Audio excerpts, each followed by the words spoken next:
Très tôt dimanche, les électeurs se pressent dans les bureaux de vote. L'enjeu est de taille. Pour la première fois depuis l'indépendance de la Malaisie, le pouvoir peut changer de camp.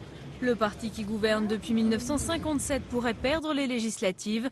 13 millions de personnes sont appelées aux urnes. Beaucoup ont envie de changement. Au niveau fédéral, oui, nous devons changer. Car si vous regardez le programme de l'opposition, leurs propositions sont bénéfiques pour le peuple. Leur espoir de changement, c'est Anwar Ibrahim qui l'incarne, le chef du parti Pakatan Rakyat. Accusé de corruption, condamné pour homosexualité en 1998 puis blanchi en 2012, celui qui fut vice-premier ministre a repris le flambeau de l'opposition.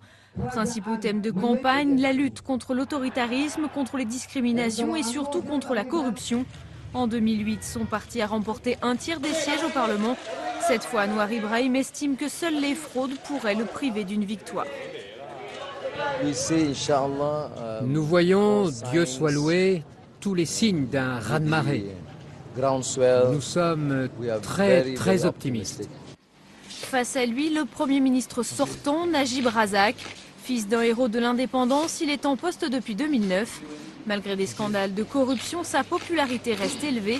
Après avoir voté, il affirme que tout est fait pour limiter les fraudes. Après de nombreuses discussions, nous avons accepté des demandes de l'opposition, notamment l'utilisation d'encre indélébile.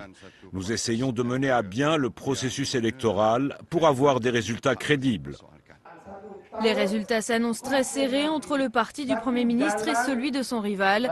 En cas de défaite, l'opposant Anwar Ibrahim a d'ores et déjà annoncé qu'il quitterait le devant de la scène politique.